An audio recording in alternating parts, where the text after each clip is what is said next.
जी अस्सलाम वालेकुम वरहमतुल्लाहि वबरकातुहू। दोस्तान गिरामी माशाल्लाह चराई का सिलसिला शुरू हो गया।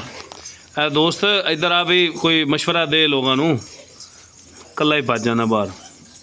अस्सलाम वालेकुम जी, की हाल चाल है। जेडे बकरियां दे शौक करदे जी, ਅਸੀਂ ਹੁਣ ਫਾਰਮ ਤੋਂ ਬੱਕਰੀਆਂ ਕੱਢ ਲਈਆਂ ਜੀ। ਇਹ ਹੁਣ ਚਰਵਾਈ ਵਾਸਤੇ ਲਿਜਾ ਰਹੇ ਹਾਂ ਜੀ ਬਾਹਰ ਰੋਡ ਤੇ ਜਿਹੜੇ ਭਰਾ ਦੋਸਤ ਸ਼ੌਕ ਕਰਦੇ ਨਾ ਵੀਡੀਓ ਨੂੰ ਲਾਈਕ ਵੀ ਕਰਨ, ਫਾਲੋ ਵੀ ਕਰਨ। ਆ ਸਾਡੇ ਜਾਨਵਰ ਜਾ ਰਹੇ ਹੁਣ ਜੀ। ਅੱਗੇ ਮੈਂ ਆਪਦੇ ਮੋਬਾਈਲ ਤੇ ਲਾਈਵ ਬਣਾ ਕੇ ਛੱਡਦਾ ਸੀ, ਅੱਜ ਕਾਰੀ ਸਾਹਿਬ ਨੇ ਮੋਬਾਈਲ ਤੇ ਲਾਈਵ ਬਣਾ ਦਿੱਤੀ ਇੱਕ ਜੀ। ਇਹ ਹੁਣ ਫਾਰਮ ਤੋਂ ਨਿਕਲਦੇ ਸਾਰ ਦੀ ਲਾਈਵ ਹੈ ਜੀ। ठीक है, ਤੇ ਕੱਲ ਨੂੰ ਇਨਸ਼ਾਅੱਲਾ ਨਵੀਂ ਤੁਹਾਨੂੰ ਬਣਾ ਕੇ ਛੱਡ ਦੇਵਾਂਗੇ ਜੀ। Very good very good.